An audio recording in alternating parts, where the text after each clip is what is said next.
मेरे प्यारे माझ्या प्रिय देशवासियांनो, नमस्कार। नमस्कार। मन की बात के मन की बातच्या या 98व्या 98व्या भागात एपिसोड में तुम्हा सर्वांसोबत के साथ बोलताना जुड़कर मला मुझे खूप बहुत आनंद खुशी होत आहे।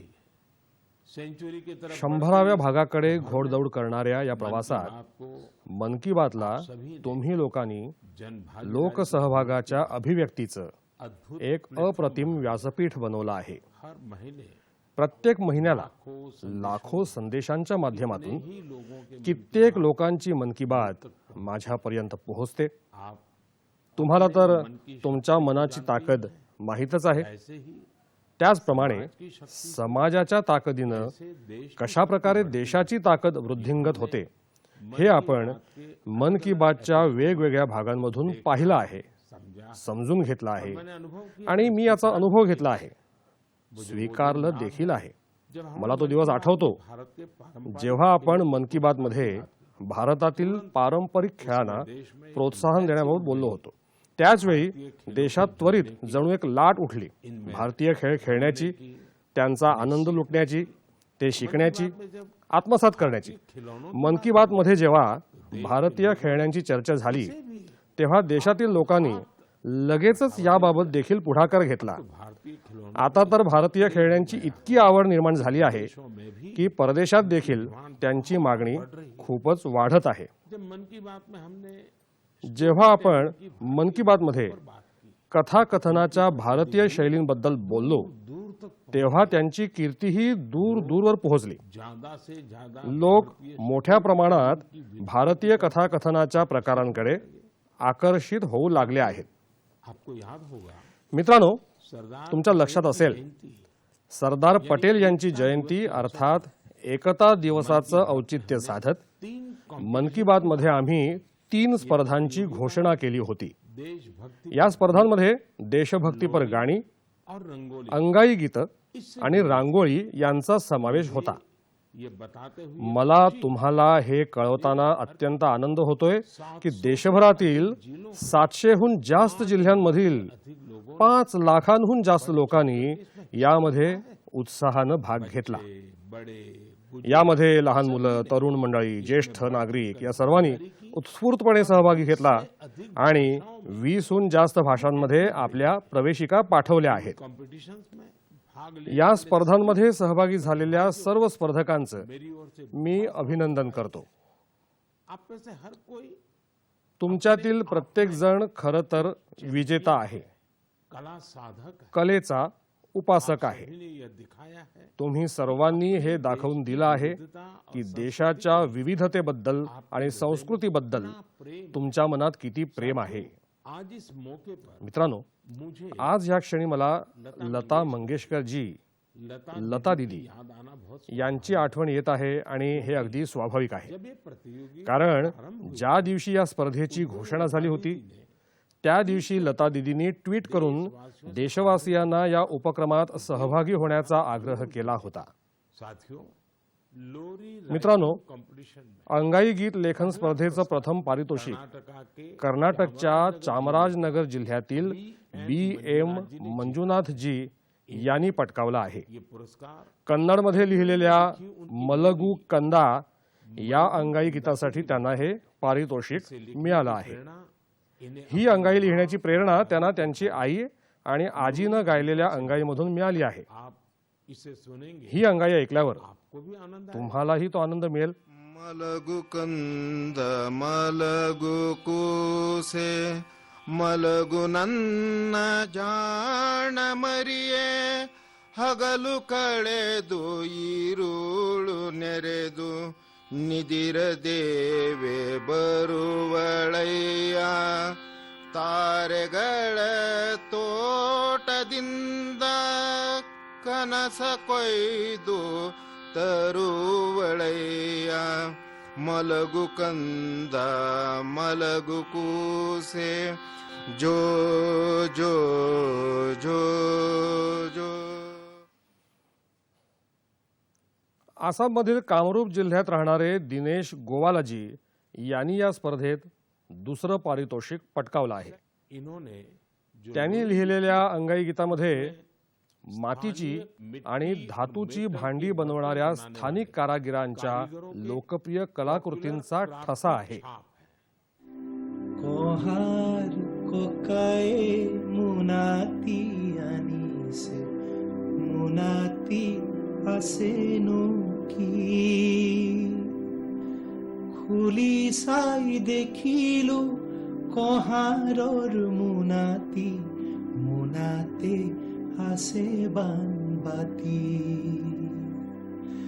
हमारे मोइनाय कोहारो खुदी साई किनुई बानबाती. गीतों और लोरी की तरह गाणी आणि अंगाई गीताप्रमाणे कंपटीशन भी रांगोळी स्पर्धाही खूप गाजली. इसमें हिस्सा लेने वालों ने यामध्ये भाग घेणाऱ्या स्पर्धकांनी एकापेक्षा एक सुंदर रांगोळ्या काढून पाठवल्या. इसमें विनिंग यामध्ये पंजाब पंजाबच्या कमल कुमारजी विजेते ठरले आहेत.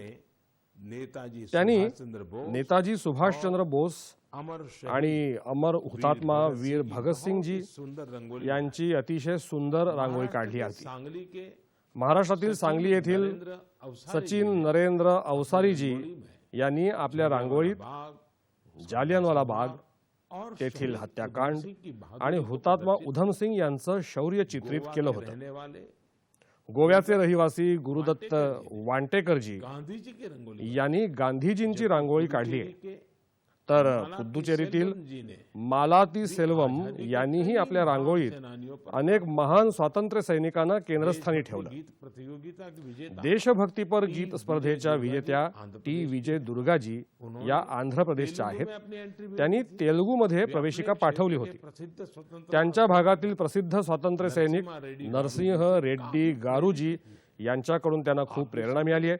विजय तुम्हीही ऐका विजय दुर्गाजींच्या देशभक्तीपर गीताचा हा एक भाग. सूर्युडा वीर नरसिंहुडा भारत स्वातंत्र्य समरपु अंकुरानि विनीवुरा अंकुशानि विनीवुरा अंकुशानि विनीवुरा తెల్ల దొరల నీతి లేని నిరంకుశపు దమన కాండకు సలసలమని మరిగిన నీ నెత్తుటి ఎర్రని కాకలు రేనాటి సూర్యుడా వీర నరసింహుడా. तेलुगु के बाद तेलुगू नंतर आता मी तुम्हाला मैथिली मैथिलीमधील एक ध्वनिफीत ऐकवतो. इसे ही दीपक वत्सजी भेजा है. यांनी पाठवली. उन्होंने भी या स्पर्धेत त्यांनी देखील प्रतियोगिता बक्षीस में पटकावलं पुरस्कार आहे. जीता है. भारत दुनियाक शान छैयो भैया हमर देश महान छै. तीन बगल छै समुद्र से घेरल उत्तर में कैलाश बलवान छै. गंगा यमुना कृष्णा कावेरी कोसी कमला बलान छै. हमर देश महान छैयो भैया तिरंगे में बसल प्राण छै. साथियों मित्रांनो, मुझे उम्मीद है मला आशा आहे की तुम्हाला हे नक्की आवडलं असेल. प्रतियोगिता में आई इस स्पर्धेत आलेल्या अशा प्रवेशिकांची यादी खूप मोठी आहे. लंबी है. तुम्ही सांस्कृतिक मंत्रालयाच्या संकेतस्थळावर जाऊन इन्हें तुमच्या कुटुंबियांसह या कलाकृती पहा आणि ऐका. तुम्हाला खूप प्रेरणा मिळेल. मेरे प्यारे देशवासी, माझ्या प्रिय देशवासियांनो, बात बनारस की गोष्ट वाराणसीची असेल, शहनाई की शहनाईबद्दल असेल, उस्ताद बिस्मिल्ला खान यांच्याबद्दल असेल, तर माझं लक्ष त्याकडे वळल्या वाचून राहणारच नाही. जाएगा ही. कुछ दिन काही दिवसांपूर्वी उस्ताद बिस्मिल्ला खान युवा पुरस्कार प्रदान केले गेले. ये पुरस्कार हे पुरस्कार म्यूजिक और संगीत आणि कलाविष्कार परफॉर्मिंग आर्ट्स क्षेत्रातील उदयोन्मुख प्रतिभावान कलाकारांना दिले जातात. दिए जाते हैं. ये कला हे पुरस्कार कला आणि संगीत जगताची लोकप्रियता वाढवण्यासोबतच इसकी त्यांना समृद्ध करण्यात देखील आपला हातभार लावत आहेत. इनमें वे कलाकार काळानुरूप शामिल हैं. ज्या वाद्यांची लोकप्रियता कमी होत चालली होती, इंस्ट्रूमेंट अशा वाद्यांना नवसंजीवनी प्रदान करणाऱ्या कलाकारांचा देखील यामध्ये समावेश समय आहे. के साथ कम होती जा रही थी. अब आप सभी आता तुम्ही सर्वजण इस ट्यून को ही धून ध्यान से नीट ऐका.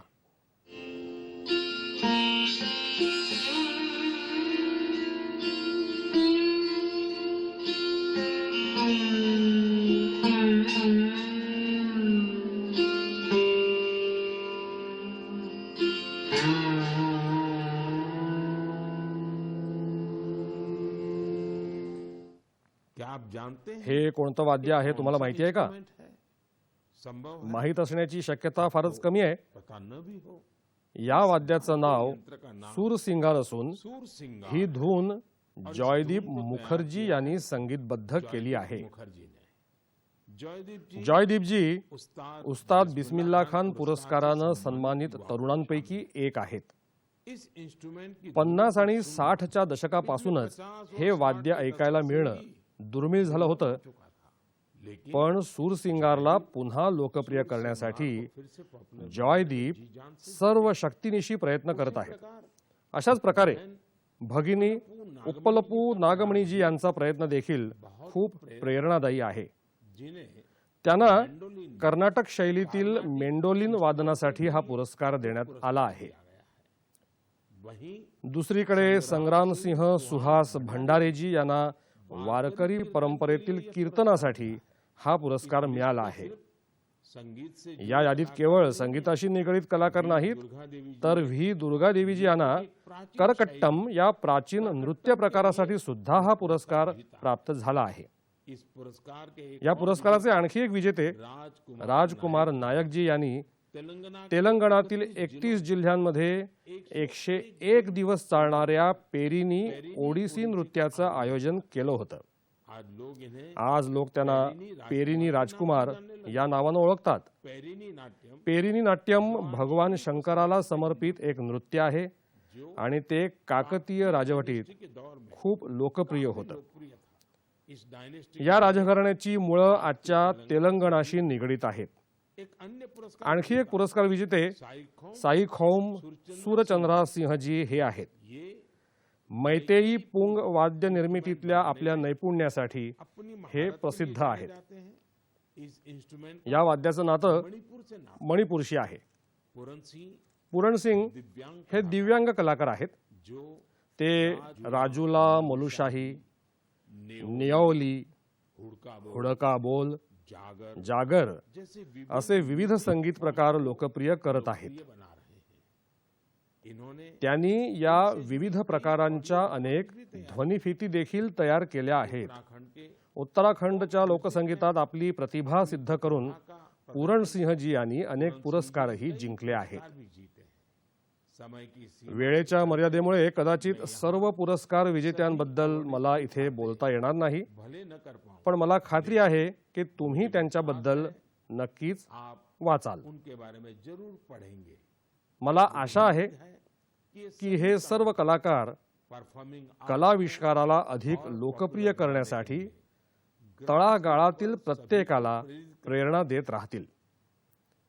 मेरे प्यारे देश माझ्या प्रिय देशवासियांनो, तेजी से आगे बढ़ वेगानं वाटचाल करणाऱ्या आपल्या देशात डिजिटल डिजिटल इंडियाची ताकद कोने कोने में प्रत्येक कानाकोपऱ्यात दिसत आहे. डिजिटल इंडिया की डिजिटल इंडियाची शक्ती घर घर पहुंच प्रत्येक घरापर्यंत पोहोचवण्यात विविध उपयोजनं, ॲप्स ऐसा ही यांचा मोठा वाटा आहे.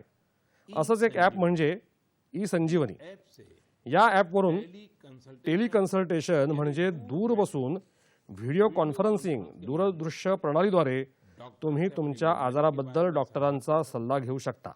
इस ऐप का उपयोग आतापर्यंत टेलिकन्सल्टेशनचं हे ॲप वापरणाऱ्यांची संख्या 10 कोटींच्या पुढे गेली आहे. 10 करोड़ के आंकड़े को तुम्ही कल्पना करू शकता, कल्पना कर सकते व्हिडिओ कॉन्फरन्सिंगद्वारे कॉन्फ्रेंस के 10 कोटी जणांनी घेतला आरोग्यविषयक सल्ला.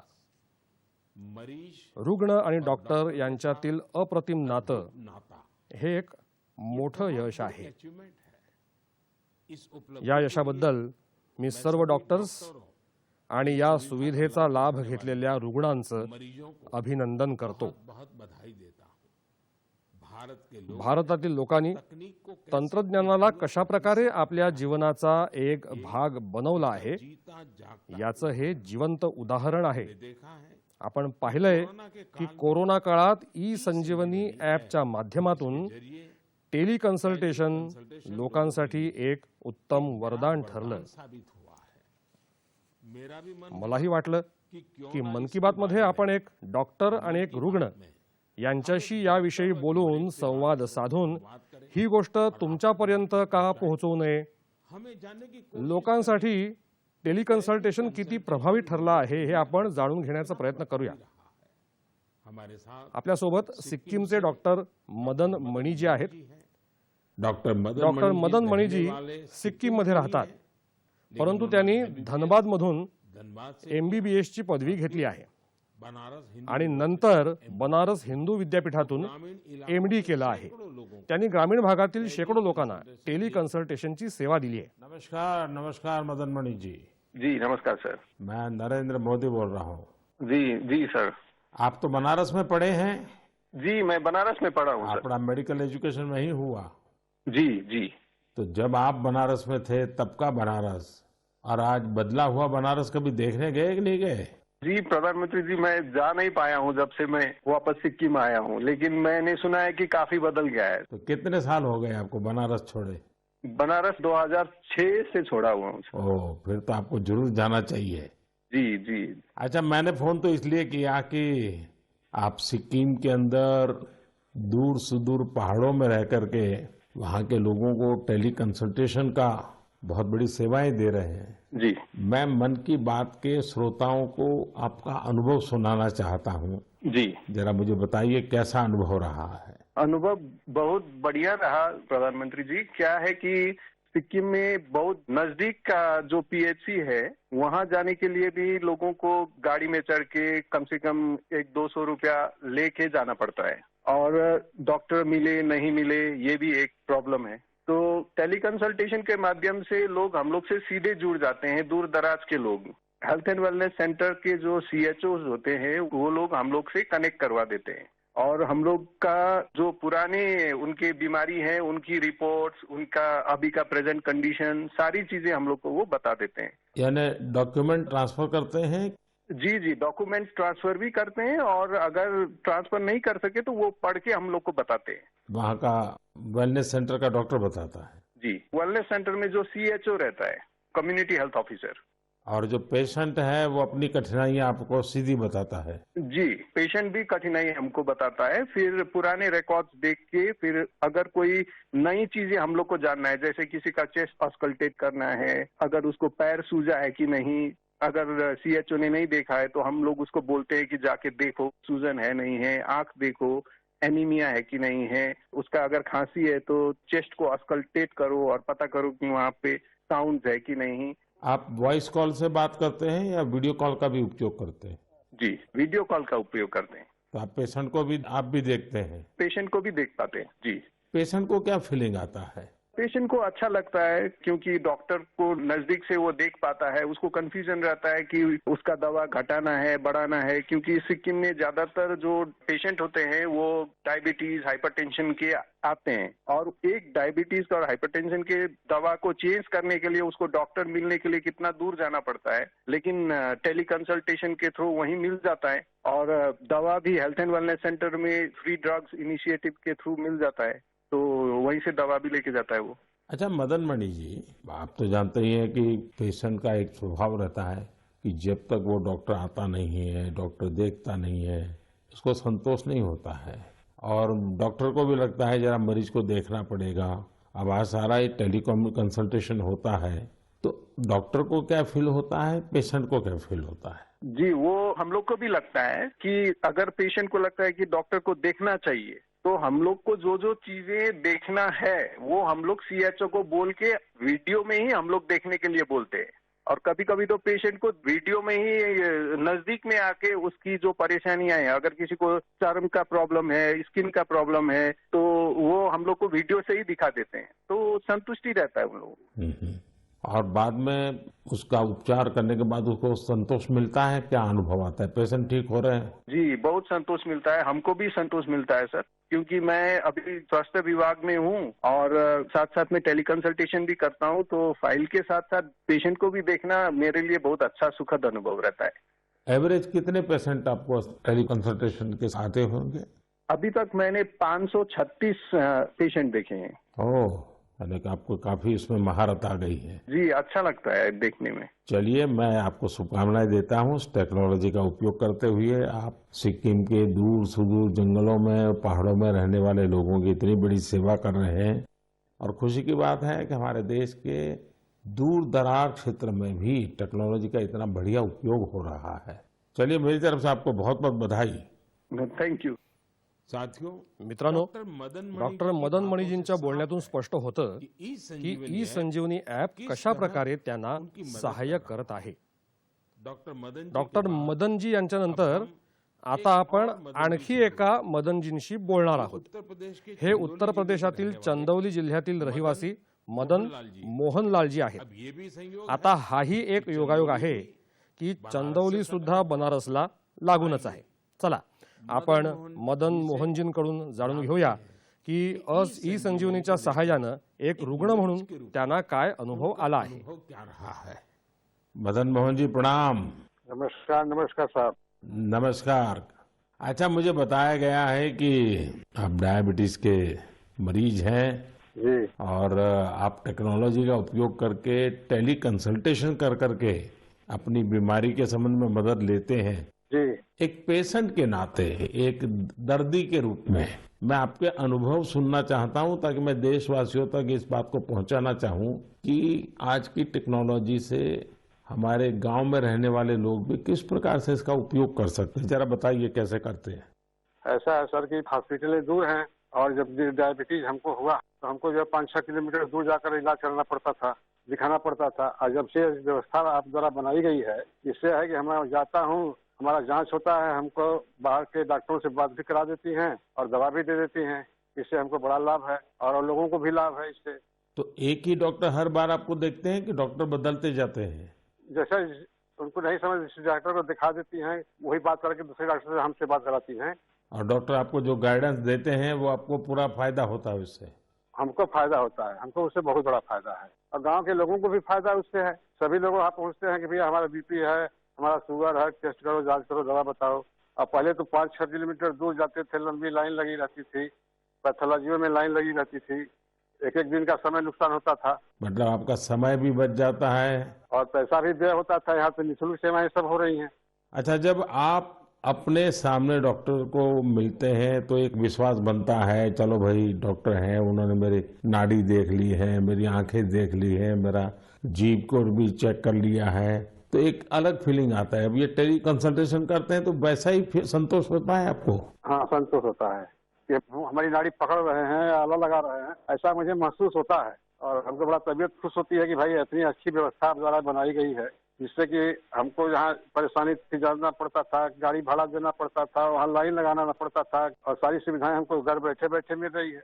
चलिए मदन मोहन जी, मेरी तरफ से आपको बहुत शुभकामनाएं हैं. उम्र के इस पड़ाव पर भी आप टेक्नोलॉजी को सीखे हैं, टेक्नोलॉजी का उपयोग करते हैं. औरों को भी बताइए ताकि लोगों का समय भी बच जाए, धन भी बच जाए और उनको जो भी मार्गदर्शन मिलता है उससे दवाइयाँ भी अच्छे ढंग से हो सकती हैं. हाँ, और क्या. चलिए, मेरी बहुत बहुत शुभकामनाएं हैं आपको मदन मोहन जी. बनारस को साहब आपने काशी विश्वनाथ को एकदम बना दिया, डेवलपमेंट कर दिया. ये आपको बधाई है हमारे तरफ से. मैं आपका धन्यवाद करता हूँ. हमने क्या बनाया जी, बनारस के लोगों ने बनारस को बनाया है. नहीं तो हम तो माँ गंगा की सेवा के लिए माँ गंगा ने बुलाया है, बस और कुछ नहीं. ठीक है जी, बहुत बहुत शुभकामनाएं आपको. प्रणाम जी. नमस्कार सर. नमस्कार. साथियों, मित्रांनो, देशातील देशातील सामान्य लोकांसाठी, मध्यम वर्गासाठी, पहाडी क्षेत्रों में डोंगराळ भागात राहणाऱ्या लोकांसाठी ई संजीवनी हे जीवनाचं संरक्षण करणारं ॲप बनत चाललं आहे. हे भारताच्या डिजिटल क्रांतीचं सामर्थ्य आहे और इसका प्रभाव आणि या सामर्थ्याचा प्रभाव क्षेत्र में आज आपण सर्वच क्षेत्रात पाहत आहोत. यूपीआई की ताकत भारतातील यूपीआयचं बळ आपण जाणताच. दुनिया के कितने जगातील कितीतरी देश त्याकडे आकर्षित झाले आहेत. कुछ दिन पहले ही काही दिवसांपूर्वी के बीच भारत आणि सिंगापूर यांच्यात पे नाउ यूपीआय पे नाऊ लिंक सुरू करण्यात आली. और भारत आता सिंगापूर आणि भारतातील लोक आपापल्या मोबाईलवरून उसी तरह त्याच प्रकारे पैसे हस्तांतरित करत आहेत जैसे वे जसे ते आपापल्या देशांतर्गत करत होते. मुझे खुशी है मला बरं वाटतंय इसका लाभ की लोकांनी याचा लाभ घ्यायला सुरुवात केली आहे. भारत का भारताचं ई संजीवनी ॲप असो की हे यूपीआय ईज ऑफ लिविंग को जीवन अधिक सुखमय आणि सुकर करण्यासाठी अत्यंत सहाय्यकारक सिद्ध झाले आहेत. मेरे प्यारे देशवासियों, माझ्या प्रिय देशवासियांनो, इसी देश में जेव्हा एखाद्या देशात नष्ट होत चाललेल्या एखाद्या पक्षी प्रजातीला किंवा एखाद्या जीवजंतूला वाचवलं जातं उसकी पूरी तेव्हा संपूर्ण जगात त्याची चर्चा होते.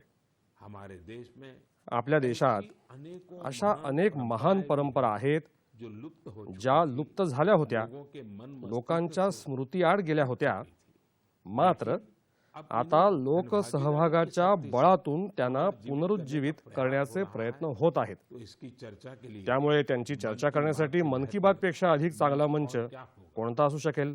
अब जो मैं आपको बताने जा आता मी आपल्याला जे सांगणार आहे ते ऐकून आपल्याला खरोखरच खूप आनंद वाटेल आणि आपल्या परंपरेचा अभिमान सुद्धा वाटेल. रहने वाले अमेरिकेत वास्तव्य करणाऱ्या श्री कंचन बॅनर्जी यांनी परंपरेच्या संरक्षणाशी निगडीत अशाच एका मोहिमेकडे माझं लक्ष वेधलं आहे. मैं उनका अभिनंदन मी त्यांचं अभिनंदन करतो. साथियों, मित्रांनो, पश्चिम बंगालच्या हुगळी जिल्ह्यात बासबेरियामध्ये या महिन्यात त्रिवेणी कुंभ महोत्सवाचं आयोजन केलं होतं. इसमें त्यात 8 लाखांहून जास्त भाविक सहभागी झाले होते. लेकिन क्या आप जानते परंतु हे आपल्याला माहिती आहे का की यामध्ये इतकं विशेष असं काय आहे? इसलिए विशेष अशासाठी की तब्बल 700 वर्षांनी ही प्रथा पुनरुज्जीवित करण्यात आली आहे. यूं तो ये परंपरा तशी तर ही परंपरा हजारो वर्ष जुनी आहे, लेकिन दुर्भाग्य परंतु दुर्दैवानं 7 ही बंगालच्या त्रिवेणीमध्ये होणारी प्रथा में होने 700 वर्षांपूर्वी बंद पडली होती. इसे आजाद स्वातंत्र्यानंतर ती पुन्हा सुरू करायला हवी होती, लेकिन वो भी नहीं हो परंतु एवढंही करण्यात आलं नाही. पहले 2 वर्षापूर्वी स्थानिक लोक आणि त्रिवेणी कुंभ परिचालन समितीच्या माध्यमातून हा महोत्सव पुन्हा सुरू झाला आहे. ये महोत्सव मी या महोत्सवाच्या आयोजनाशी संबंधित सर्व लोकांना शुभेच्छा देतो. आप सिर्फ आपण केवळ एक परंपराच पुनरुज्जीवित करत नाही आहात, तर आपण भारताच्या सांस्कृतिक परंपरेचं रक्षणही करत आहात. कर रहे हैं. साथियों, मित्रांनो, पश्चिम बंगाल पश्चिम बंगालमध्ये त्रिवेणी अनेक शतकांपासून एक पवित्र स्थळ म्हणून ओळखलं जातं. इसका उल्लेख त्याचा उल्लेख वेगवेगळी मंगलकाव्य, वैष्णव साहित्य, शाक्त साहित्य और अन्य आणि इतर बंगाली साहित्यिक कृतींमध्येही आढळतो. विभिन्न ऐतिहासिक वेगवेगळ्या ऐतिहासिक दस्तावेजांमधून हे लक्षात येतं की एकेकाळी हे क्षेत्र संस्कृत शिक्षण भारतीय आणि भारतीय संस्कृतीचं केंद्र होतं. कई संत इस अनेक संत या क्षेत्राला माघ संक्रांतीमध्ये कुंभ स्नानासाठी पवित्र स्थान मानतात. त्रिवेणी में त्रिवेणीमध्ये आपल्याला कितीतरी गंगाघाट, शिवमंदिरं आणि टेराकोटा वास्तुकलेनं नटलेल्या प्राचीन इमारती पाहायला मिळतात. देखने को मिल जाएगी. त्रिवेणी त्रिवेणीची परंपरा पुनर्स्थापित करण्यासाठी आणि कुंभ परंपरेचा गौरव पुनरुज्जीवित करण्यासाठी गेल्या वर्षी इथे कुंभ मेळाव्याचं आयोजन करण्यात आलं होतं. 7 शतकानंतर 3 दिवस कुंभ महास्नान आणि मेळाव्यानं इस या क्षेत्रात एक नव चैतन्य संचारलं आहे. संचार किया. 3 दिवस रोज होणारी गंगा आरती, आरती, रुद्राभिषेक अभिषेक, आणि यज्ञात यज्ञ में मोठ्या संख्येनं लोक सहभागी झाले. इस बार हुए यावेळी झालेल्या महोत्सवात वेगवेगळे आश्रम, आश्रम मठ आणि आखाडे सुद्धा सहभागी झाले होते. बंगाली परंपरा बंगाली परंपरांशी जोडले गेलेले जैसे कीर्तन, बाऊल, गोडियो नृत्य, स्त्रीखोल, पोटेरगान, छऊ नृत्य असे अनेक कला प्रकार सायंकाळच्या कार्यक्रमांचे आकर्षण बिंदू बनले होते. हमारे युवाओं को आपल्या युवा वर्गाला देशाच्या सुवर्णगत काळाशी जोडण्याचा हा एक प्रशंसनीय प्रयत्न आहे. भारत में ऐसी भारतात अशा कित्येक प्रथा आहेत ज्यांना पुनरुज्जीवित करण्याची आवश्यकता आहे. मला आशा आहे की याबाबत होणारी चर्चा लोकांना त्यासाठी उद्युक्त करायला अवश्य प्रेरित करेल. मेरे प्यार देश माझ्या प्रिय देशवासियांनो, स्वच्छ भारत अभियानानं आपल्या देशातील लोकसहभागाचे संदर्भच बदलून टाकले आहेत. कहीं पर भी कुछ देशात कुठेही स्वच्छतेशी संबंधित काही ना काही असेल तर लोक मला त्याबाबत माहिती कळवतात. ऐसे ही मेरा ध्यान असंच माझं लक्ष हरियाणा हरियाणातील युवकांच्या स्वच्छता अभियानाकडे गेलंय. हरियाणा में गांव है हरियाणामध्ये एक गाव आहे दुल्हेड़ी.